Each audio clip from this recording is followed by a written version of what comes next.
Opening statements in a family's trial against Johns Hopkins All Children's Hospital. Now, the case captured national attention through the Netflix documentary called Take Care of Maya. They claim the hospital contributed to the death of Maya's mother. Fox 13's Kelly Cowan joins us live. And Kelly, what can we expect today?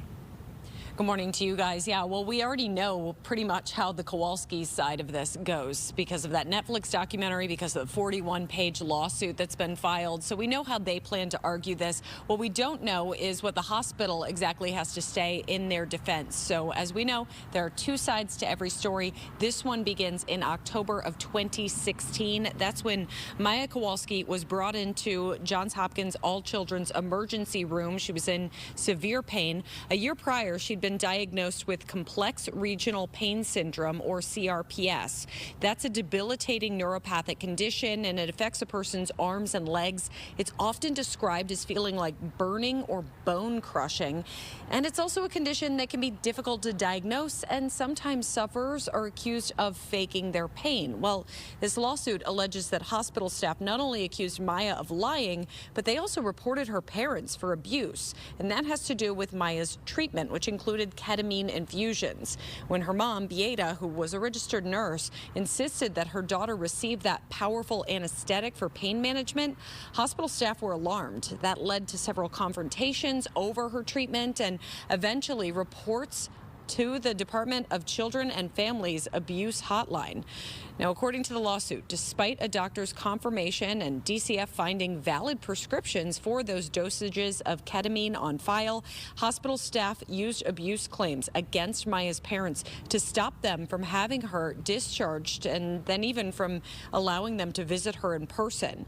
After 87 days of being barred from seeing her daughter, the Kowalskis say that separation from their suffering daughter manifested into depression and an overwhelming sense of hopelessness, and Beata took her own life.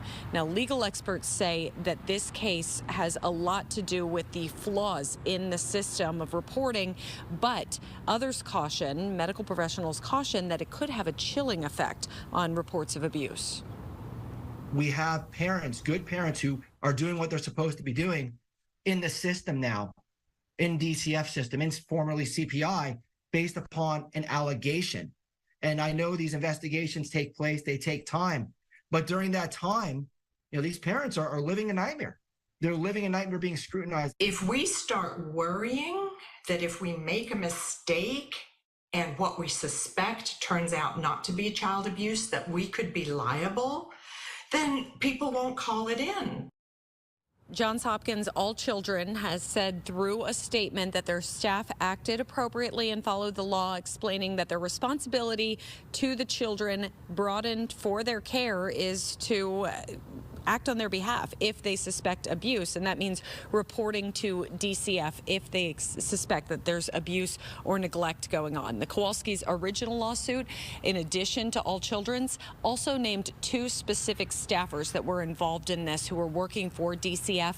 One they've settled with. That's a pediatrician. That's been a settled case. And then another one, they dropped the case against her earlier this week. This trial starts at 8:30 this morning. All right, Kelly Cowan reporting for us this morning. Thank you, Kelly.